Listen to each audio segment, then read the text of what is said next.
And we are live, I believe. Check the sound levels. Okay. Good evening. We are reading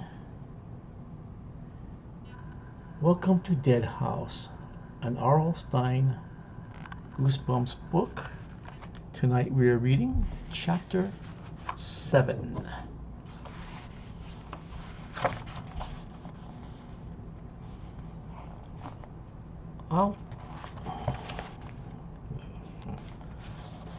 I'll take a look at the window. There must be a draft or a leak or something, Dad said at breakfast. He shoveled in another mouthful of scrambled eggs and ham. But Dad, it's so weird, I insisted, still feeling scared. The curtains are blowing like crazy and the window was closed. Whoop, whoop, whoop, whoop. Amanda is a pain, Josh cracked. His idea of a really witty joke. Don't start with your sister, Mom said, putting her plate down on the table and dropping into her chair. She looked tired. Her black hair, usually carefully pulled back, was disheveled. She tugged at the belt on her bathrobe. Phew, I didn't think I slept 2 hours last night. Neither did I said, sighing. I kept thinking that boy would show up in my room again. Amanda, you've really got to stop this, Mom said sharply. Boys in your room, curtains blowing. You have to realize that you're nervous and your imagination is working overtime. But Mom, I started. Maybe a ghost was behind the curtains, Josh said, teasing.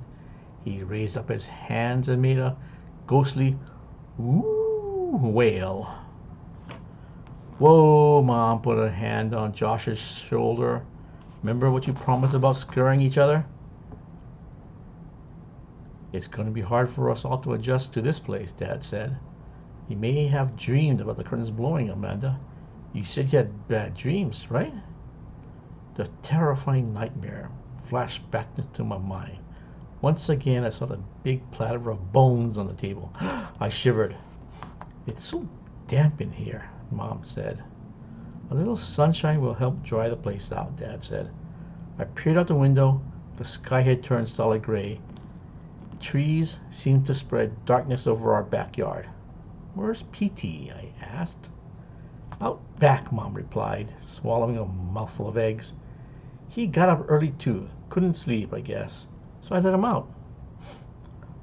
What are we doing today? Josh asked.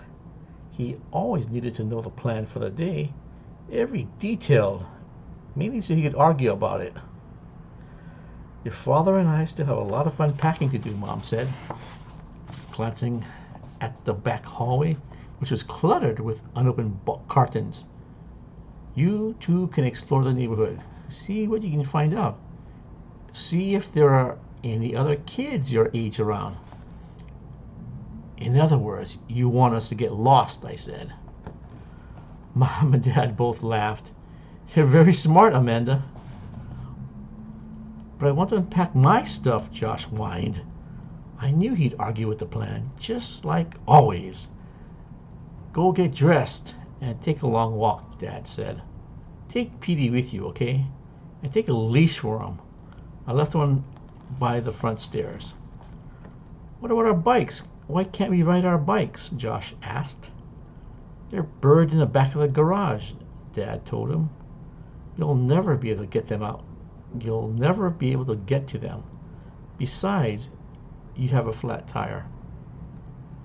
If I can't ride my bike, I'm not going out, Josh insisted, crossing his arms in front of his chest.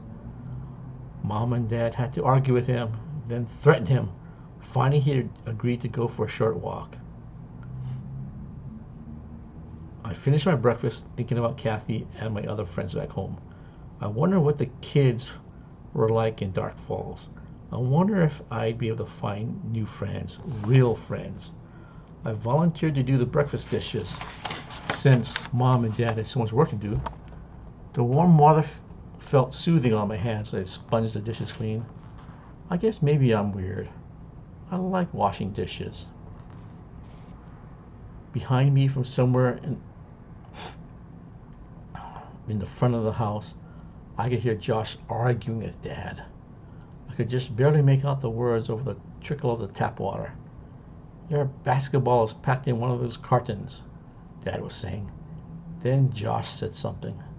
Then Dad said, how should I know which one? Then Josh said something. Then Dad said, no, I don't have time to look now. Believe it or not, your basketball isn't at the top of my list.